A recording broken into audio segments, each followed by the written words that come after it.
Tim, why is Brexit good for the people of Norfolk? I think it's good for Norfolk and the country because it means that we can save £39 billion. That's £600 for every man, woman and child in Norfolk. They're not going to get it though, are they? Well, yes, they will get it if the government, rather than gives it to the EU, decides it should inject that amount of money into the economy. It can do that, exactly that, which I think it should do. Regain control of fishing. Large coastlines around the UK have lost out. I think that will improve the economy. And we can eliminate the tariffs on so many things you buy in the shops and you don't realise you're actually making a contribution to the EU coffers. Oranges, bananas, rice, New Zealand wine, Aussie wine, etc. 12,000 items.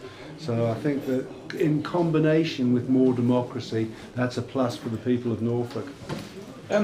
In Norwich, this one in the Bell, of course, a really popular pub. Mm-hmm. What kind of impact do you think your pubs have had on other pubs in city centres? Because you open early, you sell beer cheaper.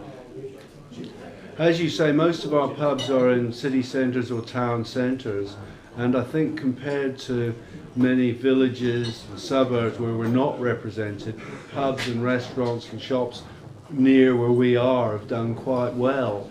So we don't want to get rid of every other pub around. We do much better when there are other pubs for people to go out with. We've got no music in almost all our pubs. Other pubs with music are often located next to us because it's some people and like football the two as well. things. Football is we rarely show football in our pubs, but other pubs do. So people leave our pubs. So we like to work in combination with pubs, shops, etc., and we hope we're a valuable part of a town centre. So you don't think that the Wetherspoon's effect has had an impact on other pubs in cities and town centres closing down then?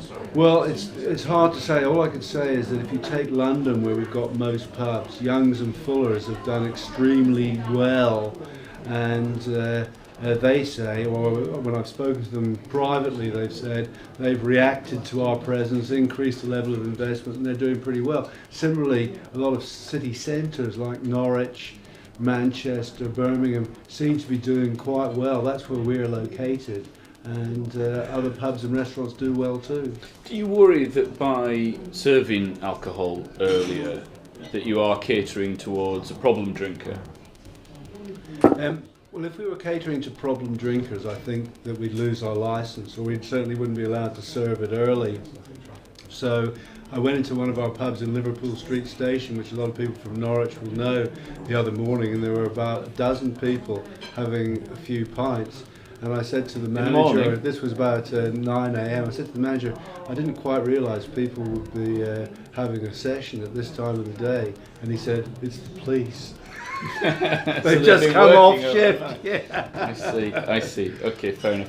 And in Norfolk, we've seen a couple of new pubs recently. Is there any plans to expand, or is there any new towns you're looking at, or of course hotels we were talking about? We're tending now, because we're in a lot of towns, to invest money in enhancing the facilities we already have. So we spent £2 million redeveloping the pub we're in now, the Bell. We've done the same thing in Great Yarmouth, added a hotel, and we've built a new pub in Galston, but there aren't a huge number of towns that we're not in, because we've got nearly 900 pubs now. So a lot of investment possibly in the facilities we already have.